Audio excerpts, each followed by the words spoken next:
Hey guys! Today we'll be covering the manhwa, The Heroine Wants Me as Her Sister-in-Law. If you enjoy the video, please remember to like and subscribe so we can bring you more recap content. The hero of today's story is a rather unusual protagonist by the name of Eve. Her father was an ice mage, and her mother is a human-wolf hybrid, which makes her, well, it makes her kind of a mess. Eve has been able to help her family survive selling medicinal herbs that she finds in the fields, but poverty isn't their only problem. You see, where she comes from, being a human hybrid is a disgrace. She's basically a second-class citizen, so poor Eve is often bullied by the pure-blooded wolves. They call her names and even throw rocks at her, just for being mixed race. Isn't that messed up? One particularly nasty wolf doesn't seem satisfied with the wound he's already given her. He tells her to respect her superiors and tramples over her basket, ruining the herbs she spent all day collecting. The mean wolf seems like he's about to strike again, so Eve raises her hands in defense and accidentally summons a shard of ice to fire back at her attacker. Whoa, maybe being a human hybrid wasn't such a curse after all. The pure-blooded wolf becomes enraged and tries to put her in her place. But now Eve knows she can use magic, so she won't back down so easily. She threatens the wolves with her shard, warning them to stay back. But the purebloods just laugh in her face. After all, ice isn't hard to come by in the northern lands. She's nothing special just because she summoned a few icicles. To teach her a lesson, the ringleader shoves her against a tree. Hard. So hard that she bumps her head and literally sees through time and space. Yikes! In her vision, she sees a human woman in another world. Our world, and realizes she's seeing herself in a previous life.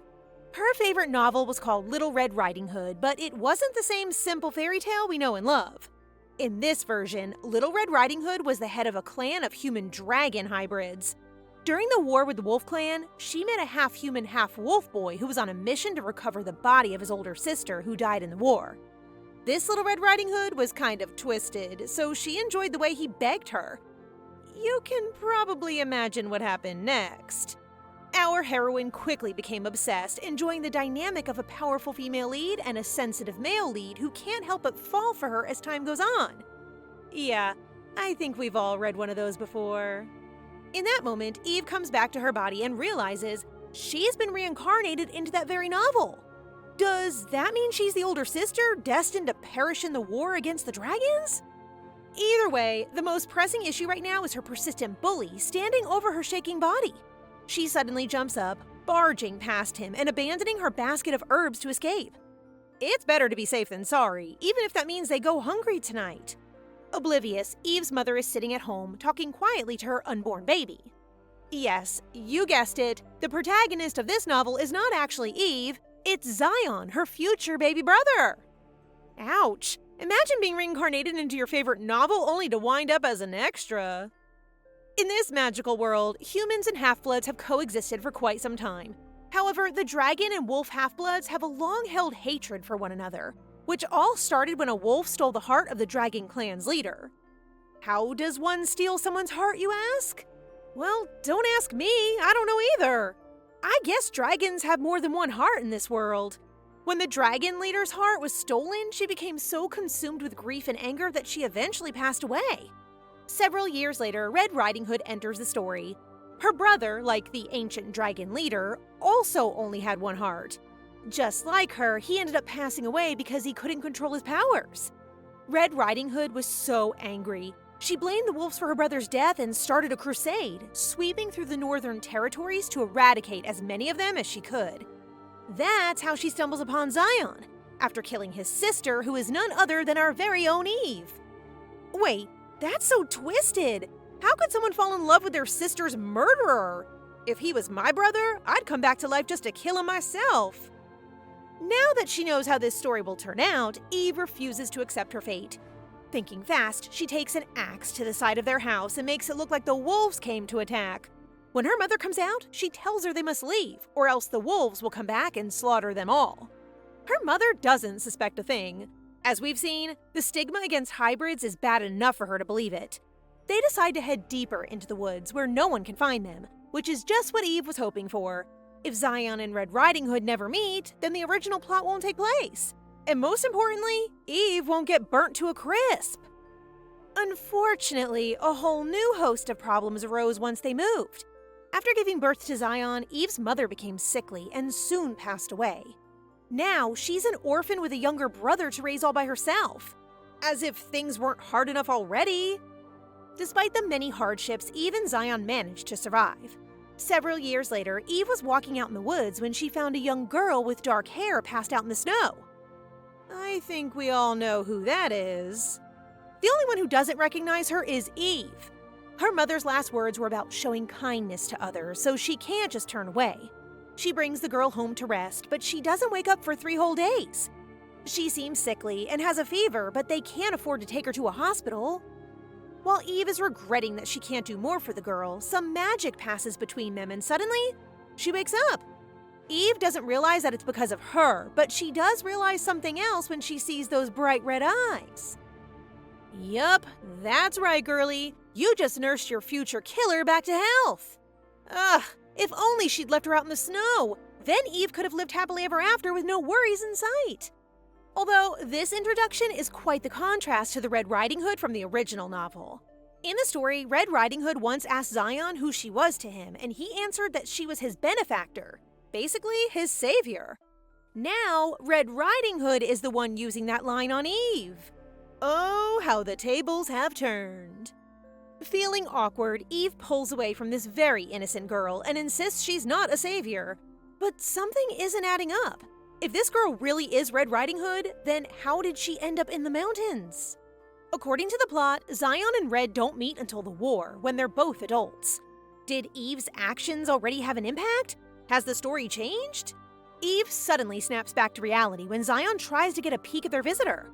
She hurriedly ushers him away, telling him not to come out yet. For obvious reasons, she's worried about what will happen when these two meet. But if there's no war, is there really such a problem if they fall in love? I don't know about you guys, but I think a little puppy love could be kinda sweet. Anyway, she tells Zion to wait outside in case he scares her. He does as he's told, leaving Eve alone with the girl who will one day grow up and kill her. Is it too late to kick her back out in the cold? Even if Eve did want to get rid of her, it's too late for that. Red is being perfectly polite and truly seems grateful for being rescued. Plus, it's kind of hard to look at her and see a villain. For now, she's just a little girl. Eve's aim is to send her back on her way before she can meet Zion. Then the original plot won't be disturbed, and Eve can continue with her plan to buy a castle. No, not that kind of castle. Long story short, she wants to enter the human world where they won't face discrimination for being hybrids. Unfortunately, their father didn't exactly stick around long enough to give them his last name, so getting into the country is a little tricky. Eve hopes that if she can earn enough money, they can buy a grand estate and move with a little more ease. She memorized the book of medicinal herbs that her father left and began to save money by gathering and selling any she could find in the wild. After saving for years and working her butt off, she's not going to let that dream slip away just because the main villain got her timing wrong. Speak of the devil, Red Riding Hood still has absolutely no idea where she is or who she is. Oh no, not the amnesia trope. Eve is so shocked, she literally falls off the bed. Of all the things that could derail her plans, this is probably the worst. She can't kick Red out if she doesn't even remember who she is, or how to get home. She literally doesn't remember a thing except being really hot. She must have had some kind of incident and ended up passing out. Of course, Eve could just use the information from the novel and tell her straight up who she is, but that would probably raise more questions than it's worth. She also can't feign ignorance and let her stay with them. You see, Red Riding Hood's real name is Rachel, and her brother is ruler of the Dragon Clan in the south. There's probably already a search party out looking for her. Eve would just take her back herself if it wasn't so dangerous. Wolves and dragons have a historical feud, remember? If she stepped even 1 foot near the border, she'd be asking for it. Then, Red Riding Hood, or Rachel, comes up with a temporary solution. She wants to repay Eve for her kindness, so until she regains her memories, she asks to stay with them a little longer. Oh boy, this is the worst case scenario for our poor heroine. All those years hiding deep in the woods just for the villain to wind up on her doorstep? Meanwhile, over in the dragon territory, a search party is indeed scouring the countryside for their lost princess. The leader himself is out with them, growing increasingly angrier and more worried with every hour that passes. Little does he know, his baby sister is perfectly fine, wandering through town with their hoods drawn to keep their identities hidden. Now that Rachel is well enough to move around, Eve wants to get her seen by a doctor so that he can determine if there are any lasting issues with her health. Rachel is a little curious as to why they have to keep their faces covered, and Eve's excuse that it's for their health is pretty unconvincing. In a shady back alley behind the market, they meet a smiley man with purple hair who is actually one of Eve's regular customers. This time, she brought him high-quality fire herb, which means she can charge a pretty crazy amount for it. Whenever she makes a deal, Eve covers her face and fakes a voice, worried that people will look down on her if they know her true identity. Eve offers to give him a much lower price if he examines Rachel, introducing her as a sister. The doctor acts friendly to try and relax her, but Red Riding Hood is clearly uncomfortable. Even so, she lets him take her temperature and conduct the rest of his examination comfortably. Unsurprisingly, the doctor can't quite figure her out. Patients with similar symptoms usually recover their memories in a few days. However, without knowing the cause of her condition, he can't say anything for sure.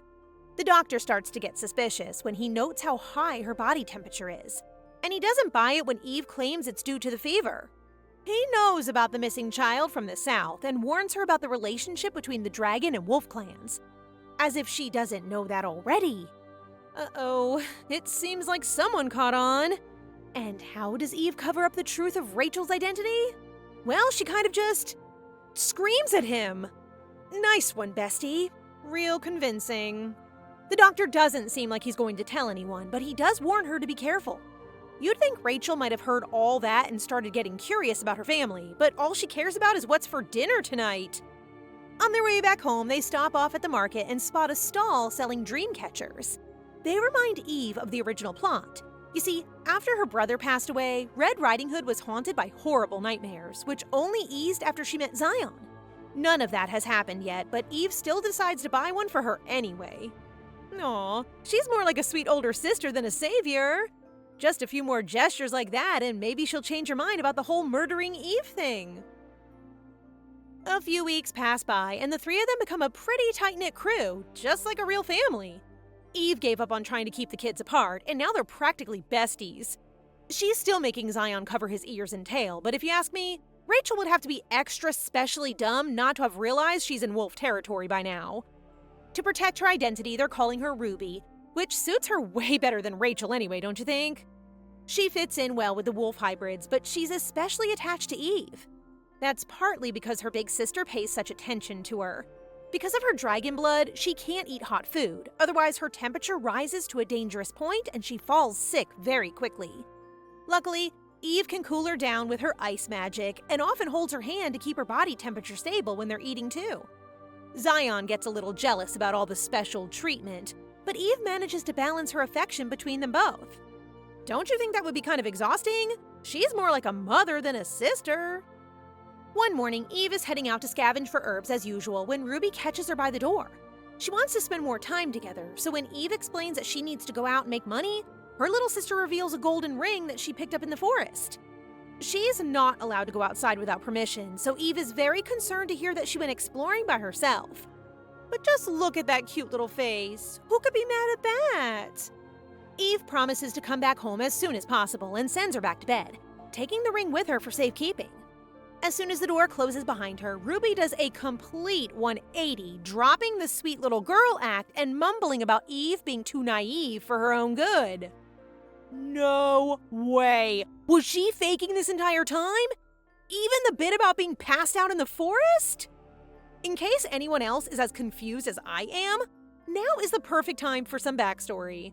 A short while ago, back in the dragon realm of the southern region, Rachel was suffering a very real sickness. The doctors tried everything to cure her, but in the end, the disease became severe. They even warned her brother that he should prepare for the worst. He couldn't stand to watch her succumb to her illness, and his own powers started flaring up out of control. He only managed to subdue them for his sister's sake, and when she reached out to hold his hand, he pulled away, not wanting to worsen her illness. She seemed to recover after waking and claimed it was all because of a nightmare. She'd heard rumors about the Dragon Clan leader only having one heart. It must have made her worried for her brother's health, so she made it her mission to save him and headed to the northern region alone. Why exactly she thought the northern region would hold the cure is beyond me. But she must have passed out from exhaustion and, well, the rest is history. Ever since she disappeared, the search has been ongoing. The search party have finally made their way north, where they heard rumor that a young girl matching Rachel's description was spotted in the town square with a stranger covering their face. Uh-oh. That very same stranger in disguise is walking back from town, excited to see her favorite two kids when she gets home. She's just thinking about how it's taking longer than expected for Rachel's brother to find her when she notices something is off. It feels like someone's following her, so she freezes an apple for protection and calls their bluff, asking them to come out in the open. Girl, I wouldn't do that if I were you. Back at the house, Ruby senses danger and suddenly gets up, announcing that they have to go and save Eve at once. I'm not sure how she has such great spidey sense, but clearly she does care for Eve, despite the whole innocent act she's putting on. And it's a good thing she does, because Eve is having no luck with her stalker. She thought she heard a rustling and throws the frozen apple into the bushes, but after that, it's all quiet. Either she knocked them out cold or this person is really, really skilled. Unfortunately for Eve, the answer is neither, because she is not just being followed by one person, but a small army of them. Before she even knows what's happening, Eve is surrounded by flames, having horrible flashbacks to the original story. Is she about to meet that very same fate she's worked so hard to avoid? Rachel's brother is merciless, interrogating her as the flames grow higher. He's convinced that Eve can only be a master criminal who has viciously kidnapped his sister and won't listen to anything else. Eve becomes so frustrated and panicky that she yells at him, reaching out to grab his hand. At the same time, she manages to subdue all the flames around them and turn everything to frost. Damn, girl's got some serious power! Rachel's brother is a little flustered, though whether that's because of her ice magic or her pretty blue eyes is hard to tell. Once he's finally quiet, Eve yells at him that she's been taking good care of his sister. Really? He should be rewarding her. Exhausted from the stress and heat, she passes out, but not before she gets a chance to curse him. Kind of a girl boss moment from our main girl, Eve. As she collapses in his arms, guess who comes running up to them, calling her sister and scolding her own brother for bullying? That's right, it's Rachel. Or Ruby. Or, I don't even know anymore.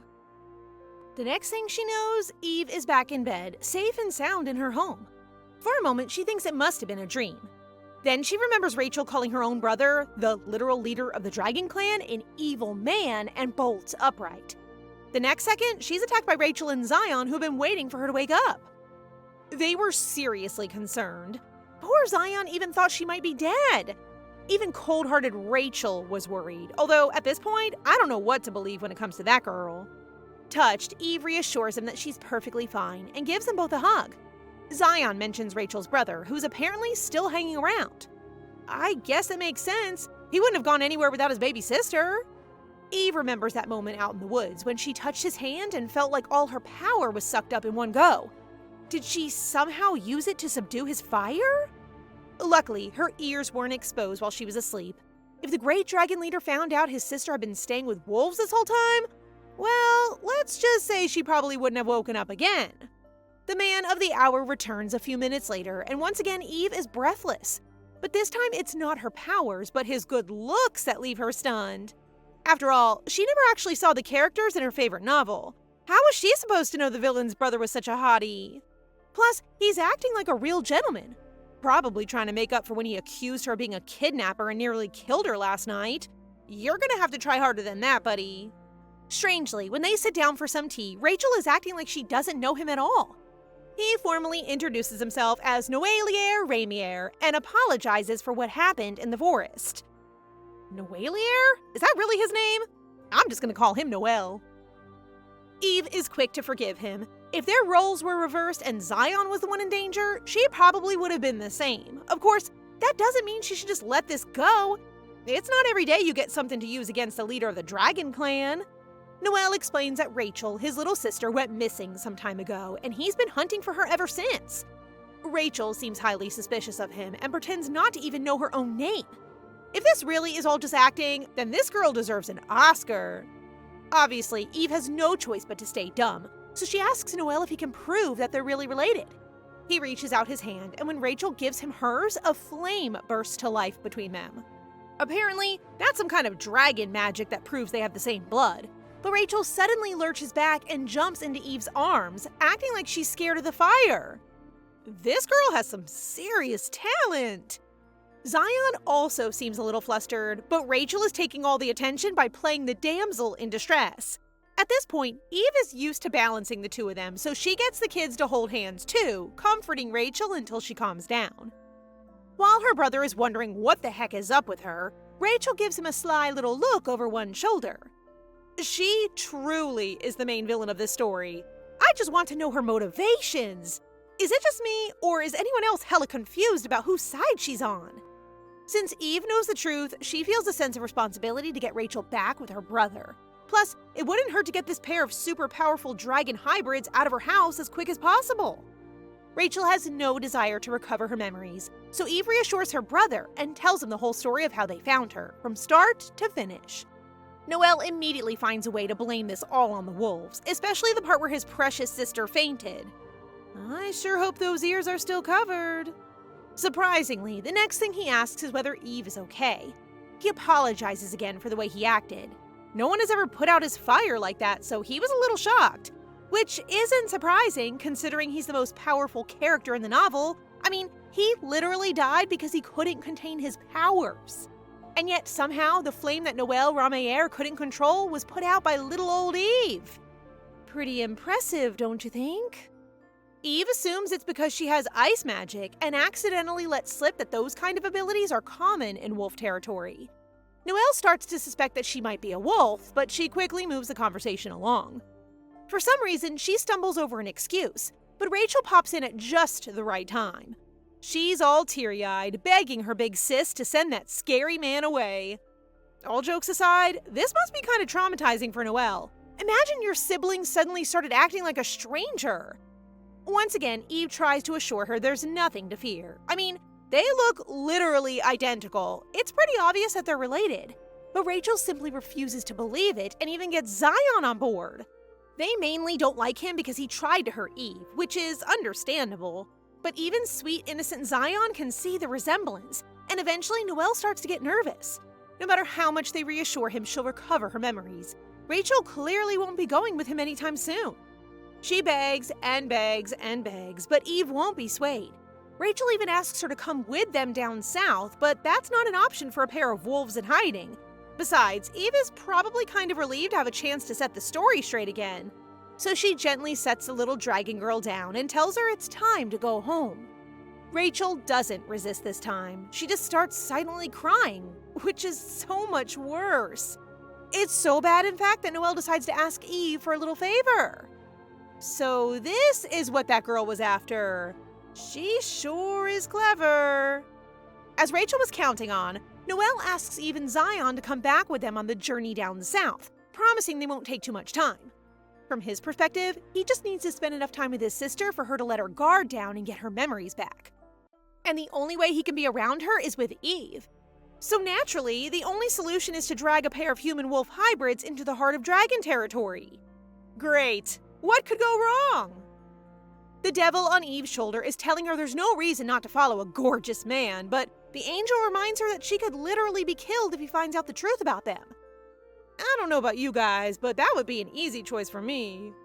But when a handsome man like Noel starts begging, well, what's a girl supposed to do? When he brings up the idea of compensation, her mind is made up. Money is no object for the leader of the dragon clan, so this could set Eve up for life. Maybe she could even escape to the human lands and buy that castle she'd been dreaming of. Feeling a little guilty, she sends the kids out so they can discuss terms.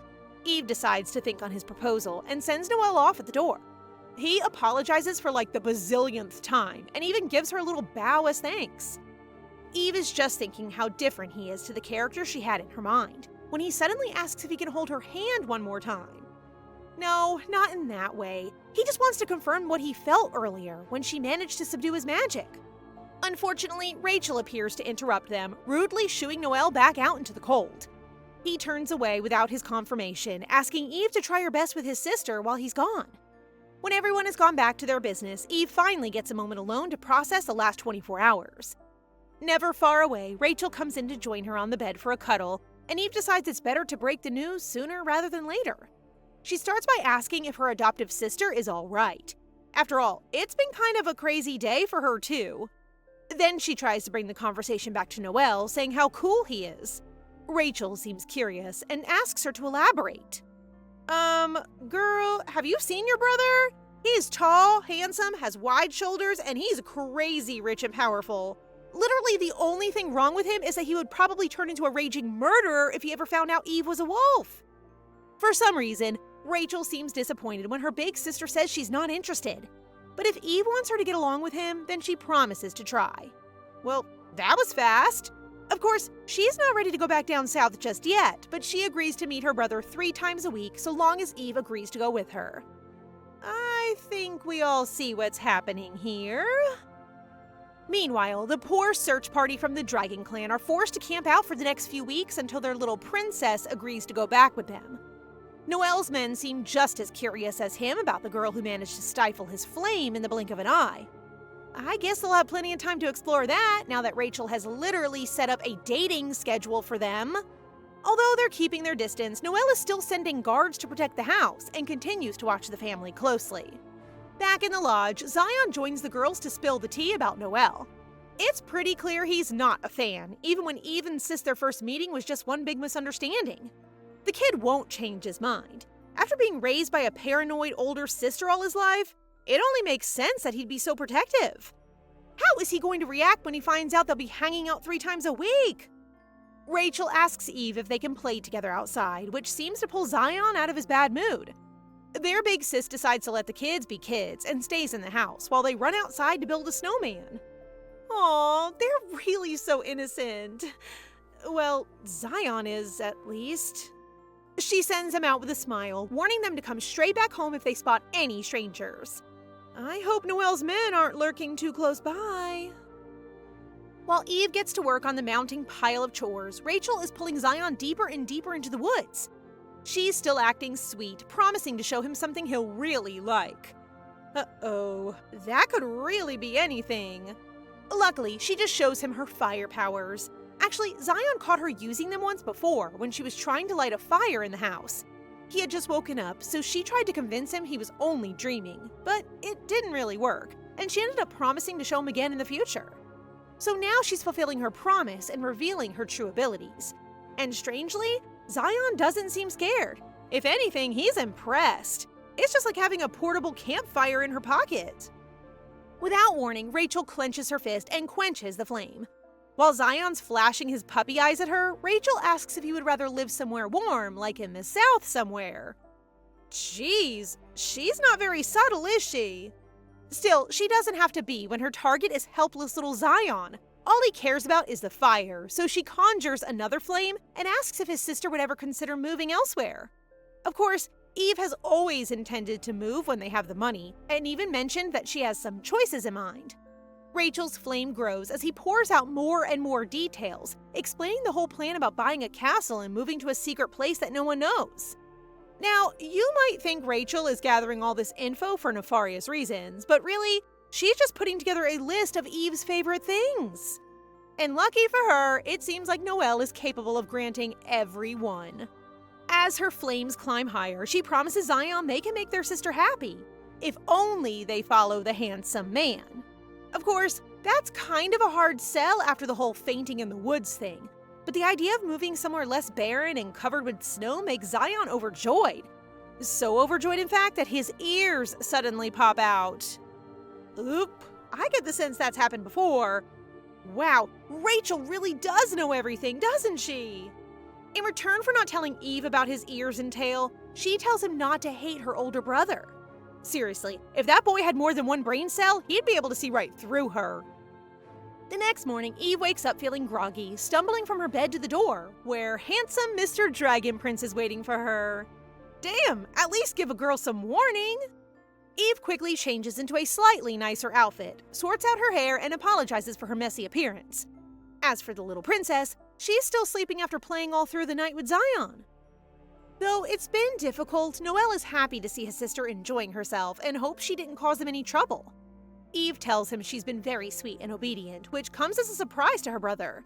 This is the girl who ran away from home after all. Rachel wakes up to find them watching over her. Half asleep, she makes a comment about how good they look together. And she's not wrong. After that, she conveniently goes straight back to sleep, while Eve tries to hurry the conversation along. Noelle asks if the other night was really the first time they've met. She seems strangely familiar to him, but because of the awkward way he says it, Eve thinks he's trying to hit on her. Yikes, I'm glad Rachel is intervening, or these two wouldn't stand a chance.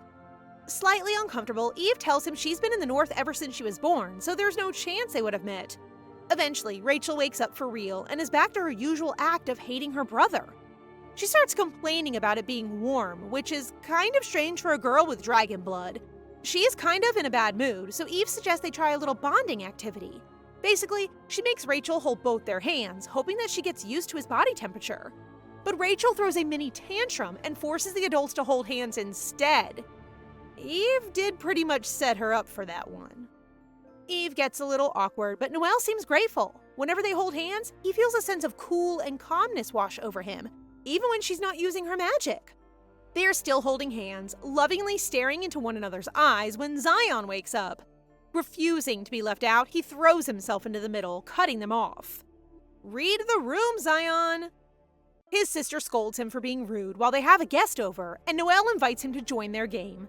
He has absolutely no shame joining in and rubbing Noelle's hand all over his face when he realizes how warm it is. Seriously, bro, pull yourself together! Suddenly, Eve notices his tail is out, wagging like crazy on top of the bed. Is there any chance Noelle hasn't seen it yet? She tries to subtly cover his tail with her dress, watching the dragon siblings closely. No one seems to have noticed, but after the tail come ears, which will be much harder to hide. Noelle notices her expression change, but Eve reassures him that it's just the temperature. Zion is still holding the prince's hand against his cheeks, so Eve follows suit, hoping to cover his hair at a moment's notice if anything appears. Things only get more awkward until Rachel, the only one of them with any common sense, starts playing with Zion's hair. She makes a comment about how it looks like puppy ears when it's messy, and finally he gets the hint. Instantly, his tail tucks back in and he stops messing around. Despite his strange behavior, Noelle seems to have taken a liking to him. He's definitely a lot easier to get along with than Rachel, that's for sure. Zion practically throws himself into Noelle's arms. Apparently, he's forgotten all about the other night. He says Noelle is warm and handsome, and exactly the type of guy his sister likes. Ugh, if he were my brother, he'd be so dead right now. Eve scrambles to recover the mood, especially after Zion admits she likes when handsome boys cry. Yikes! I don't think there's any getting over that one. After a day of fun playing together, Noelle heads back to rejoin his men. He seems like he wants to ask if he can hold Eve's hand one last time, but doesn't have the courage. As he walks back in the snow, he wonders how a girl like her can control such immense power like his. Noelle has struggled all his life and often lost control of his own abilities, costing the lives of innocent people, including his parents. So if Eve could be the antidote to that, well, this might just be a match made in heaven. He remembers a dream he had a few days ago where he found himself in a strange realm. His hands started turning black. It hurt and there was fire all around. But from out of the flames came a girl dressed in white with silver hair. You can see where this is going, can't you? When the girl came close enough to touch him, the flames turned into ice and melted away. Ever since that dream, Noelle can't help smiling whenever he thinks of Eve. And not just because she might be the cure to his fatal disease. He's got a good old-fashioned crush. While he's still daydreaming about Eve, Rachel suddenly emerges from the woods, calling him a sluggish idiot. Nothing but a fire-breathing reptile. Yikes! So much for playing innocent. Noelle is totally flustered and tries to act sweet and kind to his baby sister. But she just starts yelling at him about Eve's ideal type, telling him she wants a castle and a man with broad shoulders who looks handsome when he cries. He doesn't seem to get the message until she literally screams at him, telling him not to mess this up since he so clearly has feelings for her. She sure told him. The next morning, Rachel catches Eve as she's about to head out to the market. Noelle gave them lots of money in exchange for helping him get closer to Rachel, so she's not going to sell herbs. Today, she's meeting a friend. Rachel suddenly considers the possibility that Eve has a boyfriend in town and decides she has to follow and check it out. Obviously, she can't do anything without Zion tagging along, so she begrudgingly takes him with her, making him promise to stick close by so he doesn't get lost. Contrary to Rachel's suspicions, Eve did in fact bring her mask, so she's obviously going to work. You think a girl boss like Eve would be happy with that lump of cash? No, she's going to keep hustling until she can get her castle. She was so surprised when Noelle turned up with that giant sack of gold, which, by the way, where is he getting this from? Did they bring it all the way from the dragon territory? I get the sense this world doesn't have ATMs on every corner. Eve was a little flustered to be given so much cash just for letting one man hang out with his own sister. Since he's so generous, she wants to ask for even more. Any normal person would try and restrain themselves, but Noelle keeps insisting that she ask for anything she wants. Girl, you'd best make use of this crazy rich boy while he's still around. If I were her, I would take everything he has and run for the hills. She almost fell into a daydream about begging him for a smile, but recovered herself in time. At least Noelle clearly took his sister's advice about playing to his strengths, and it seems to be paying off, since Eve can't stop thinking about how cute he looks when he blushes. Boys, take notes. If you want a girl to like you, all you have to do is give her bags and bags of cash. After a successful day of trading herbs in the market, Eve is about to return home when she bumps into one of her regular customers. He goes on a lot of business trips, so he doesn't come to town very often. But he always has an interesting story to tell. This time, he wants a certain type of herb to feed the tigers that live out in the west. Eve gives him a big bundle and warns that this might be her last day doing business. In exchange, the traveling businessman was going to tell her how to contact some brokers who organize illegal migration into the human lands. But since a new leader took over the wolf territory, several of the brokers have been arrested and they've completely cracked down on illegal migration. Oh no. Does that mean they can't leave the north? Eve is hoping the ban will lift sometime, but they can't afford to wait around much longer.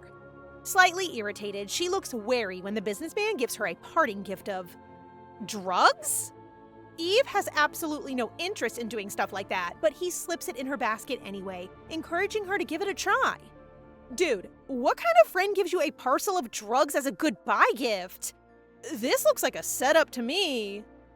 Eve decides not to make a scene, thinking she can discard the parcel on her way home. She spends the whole journey going around in circles, wondering how she will make ends meet for the next few years if she has to take care of Rachel and Zion until the ban gets lifted.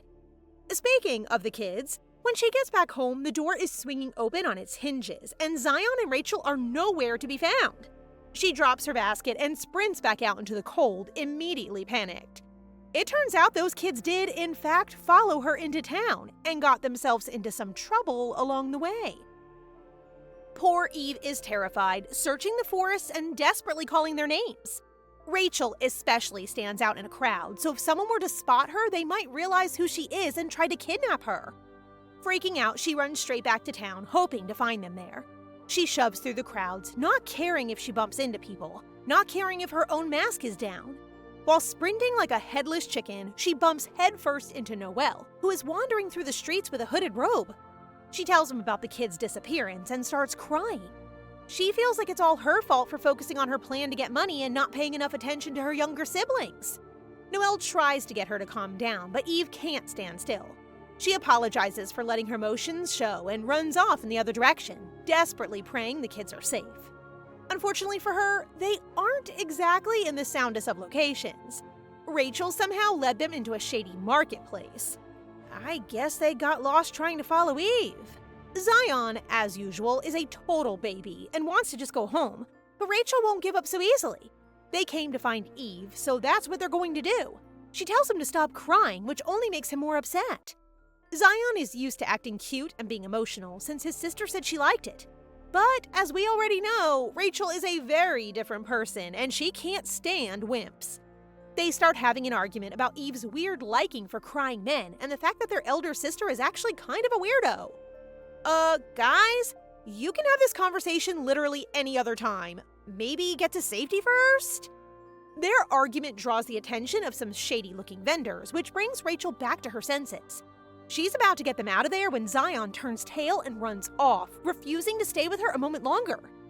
Jeez, honestly, I can see why Rachel loses her temper so often. She sprints through the streets after him, worried that he'll lead them both into the town square.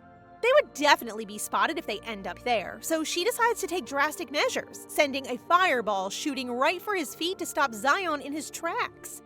It looks dangerous for all of 2 seconds before Zion goes back to baby mode, enjoying the spontaneous campfire. Sometimes I question how this guy ended up as the male lead. He's kind of an idiot. Suddenly, he's forgotten all about their fight. Rachel is just patting herself on the back for using her powers when a drug-addicted vagrant overhears her and approaches them. Rachel tries to gaslight him, but it's pretty hard to convince someone you can't use fire when there's literally a burning flame in the middle of the street. Maybe Rachel isn't much smarter than Zion after all. But what she can do is defend them against some creepy homeless guy. She gets Zion behind her and summons more flame, telling the man to get lost. He continues to approach them, asking if she's from the dragon territory. He spots the ring on her finger, the same one he asked Eve about when he tried to buy drugs off her last time. After that, it's easy to make the connection between them. He suddenly flies into a rage, furious that a dragon hybrid would dare come to the Northern Territories, grabbing Rachel by her cloak and calling her arrogant. He starts rambling about making a fortune selling these kids, while Zion does his best to free Rachel. As we already know, his best is, well, it's not enough. The addict easily kicks him down, and when Zion falls, his ears become exposed. The addict laughs. A hybrid wolf and a dragon do make an odd pair. Rachel wants to help, but things are looking bad. She can hardly breathe with her cloak being held at that angle. Her vision is starting to get blurry when at the last possible moment, their hero arrives. Noel sets fire to the addict's back, furious that someone so lowly would dare to touch his sister.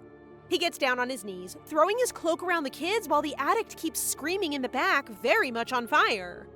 Are they really gonna leave him like that?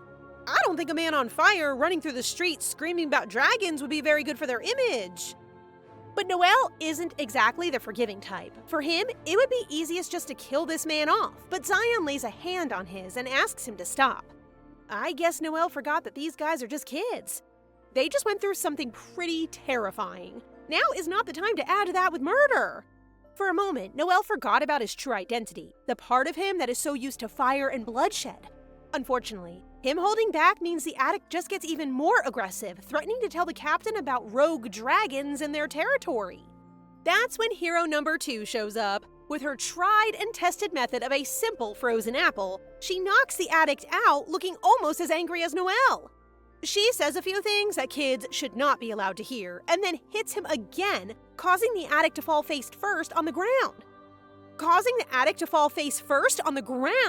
Well, at least that will take care of his memory. But she's not satisfied. She picks him up and starts shaking him, calling him all kinds of names and saying she should have taken care of him back when she had the chance. Yikes! I didn't know Eve could get this mad! She's about to take another, far more dangerous swipe with the frozen apple when Noel runs in to stop her. She struggles for a few more minutes, completely forgetting that her baby brother and adoptive sister are watching her, literally trying to kill a man. But while Zion is still a little teary-eyed, Rachel has fallen in love. Why does it not surprise me that the way to her heart is violence? Eventually, Eve runs out of breath, giving Noel a chance to hold her face and calm her down.